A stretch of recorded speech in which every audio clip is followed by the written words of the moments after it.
katakanlah dalam ini pemerintahan desa yang diwakili oleh kepala-kepala desa seluruh Indonesia gitu ya.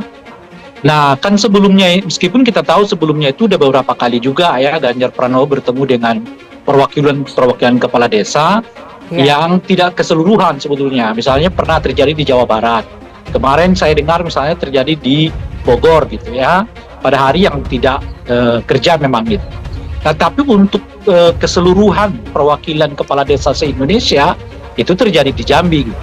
Kalau alasannya kerja, ya sebetulnya masih bisa diatasi ya, atau masih bisa dijawab oleh Ganjar dengan menyebut karena itu undangan sebagai narasumber, ya kan yang bersangkutan sebetulnya memiliki kesempatan untuk menyimpulkan ini kedekatan yang mana ini secara politik ya, kita sama-sama nasionalis gitu ya. Tentu saja cukup dekat. Golkar punya akar yang cukup dalam selama pemerintahan Presiden Soeharto dan punya banyak pengalaman juga dengan birokrasi dan ormas-ormas yang dibentuk pada masa awal Orde Baru gitu. Jadi saya kira ya dekat dalam artian terutama 10 tahun terakhir ya kita harus akui ya, dinamikanya sangat kuat dan saya kira ke depan dinamika kedekatan antar partai itu tentu tergantung bagaimana mereka membangun satu komitmen bersama dalam berbagai hal. Misalnya dalam konteks pemilihan wakil presiden misalnya. Lalu bagaimana membagi tugas di antara partai-partai ketika kemenangan sudah di tangan, bagaimana mengelola negara ini, gitu. Memaksakan berkoalisi dengan PD Perjuangan dan meminta cawapresnya harus berasal dari elit partai mereka, itu harus dilihat dulu elit partai mereka itu punya daya ungkit elektoral atau tidak. Jadi kalau dari sisi alasan kualitatif, masing-masing pihak punya justifikasi untuk mengatakan tokohnya itu punya kualifikasi teknokratik, punya gagasan dan seterusnya. Tetapi alasan kualitatif itu kan harus diobjektifikasi secara elektoral. Karena yang menentukan capres-cawapres adalah publik. Makanya elektabilitas menjadi penting. Di saat Mas Ganjar Pranowo secara umum, terutama head to head, itu masih struggling melawan Pak Prabowo. Jadi Mas Ganjar memerlukan cawapres yang punya daya ungkit elektoral. Nah, dari nama-nama yang kita uji dengan berbagai macam simulasi, ada 23 nama cawapres. Dapat meminta izin untuk sementara keluar dari tugasnya sebagai gubernur Jawa Barat gitu.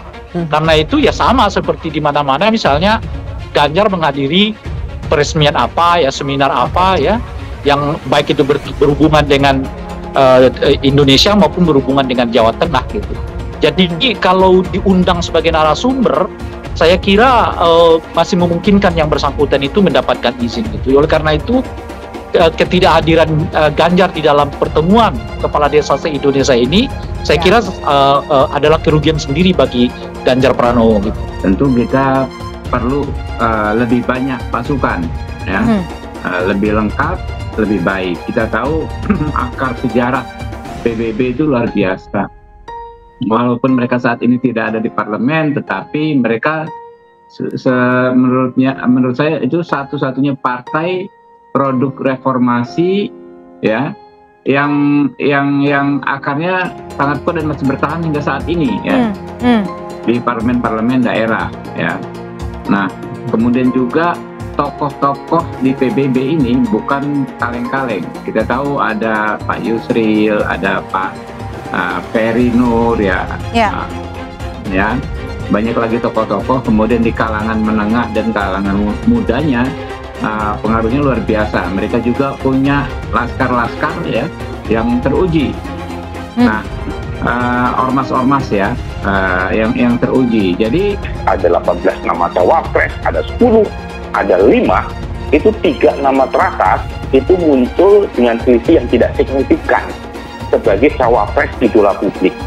Yang pertama adalah Erick Thohir, yang kedua adalah Ridwan Kamil, yang ketiga adalah Sandiaga Uno.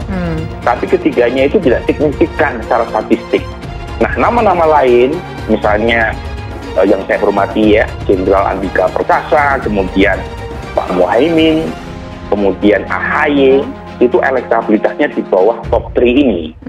Nah, jadi kalau dari sisi elektoral memang 3 nama ini yang paling terasa. Tapi kalau misalnya ada pertimbangan lain menggait misalnya Pak Erlangga jangan lupa tidak disebut oleh Mbak Puan di shortlist 5 nama teratas, tapi bisa saja perkembangan terbaru munculkan nama di luar dari 5 nama, tetapi lagi-lagi nama Pak Muhaimin, nama Pak Erlangga Hartarto. Ganjar Prabowo berebut ceruk pemerintah, peluang Anies lebih besar. Dikutip dari republika.co.id Jakarta, pengamat politik dari Lembaga Indonesia Political Opinion IPO Deddy Kurniasyah menilai peluang bakal calon presiden Koalisi Perubahan untuk Persatuan KPP Anies Baswedan untuk menang lebih besar dibandingkan Ganjar Pranowo dan Prabowo Subianto. Hal ini didasarkan Anies sosok capres perubahan yang mewakili kelompok yang tidak puas dengan pemerintah, sedangkan Ganjar dan Prabowo berasal dari koalisi yang pro pemerintah. Anies punya peluang lebih besar dibanding Prabowo dan Ganjar karena koalisi yang usung Prabowo dan Ganjar berebut ceruk suara yang sama,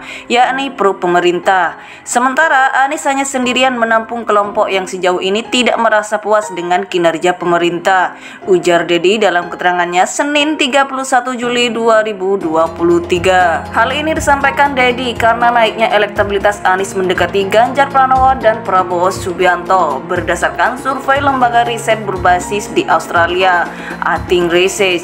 Ganjar Pranowo sebesar 34%, disusul Prabowo Subianto dengan 33% dan Anies Baswedan 27%. Deddy menilai temuan tersebut secara umum tidak jauh berbeda dengan situasi saat ini, yakni ketiga capres tidak ada yang dominan untuk memenangi Pilpres 2024. Ini karena tidak ada pemilih yang loyal membuat tidak ada satu baca pres yang sedemikian hebat sehingga paling berpeluang menang, baik Ganjar, Prabowo maupun Anies. Ini karena 3 tokoh dominan belum memiliki basis pemilih loyal yang bisa membuat mereka meyakini akan menang, ujar Deddy. Dia menilai banyak faktor yang berpengaruh dalam kemenangan capres, mulai dinamika propaganda dan situasi politik nasional akan mempengaruhi pilihan pemilih, termasuk cawapres. Menurutnya, cawapres bagi Ganjar dan Prabowo tidak cukup signifikan, tetapi bagi Anies bisa berpengaruh besar. Meskipun di titik pertama pilihan mereka punya AHY, jika tidak AHY maka Cawapres Anies harus tokoh yang punya daya pengaruh pada pemilih pro pemerintah. Jika tidak maka lebih baik tutup mata dan tunjuk AHY, ujarnya. Selain itu, ada juga faktor Jokowi berpengaruh pada elektabilitas calon karena masih dominannya basis pemilih Jokowi, sehingga membuat hasil survei masih sangat dinamis. Survei pada dasarnya hanya mampu menjelaskan hal-hal yang bersifat sementara, momentum, sehingga kondisi politik dan propaganda sangat berperan.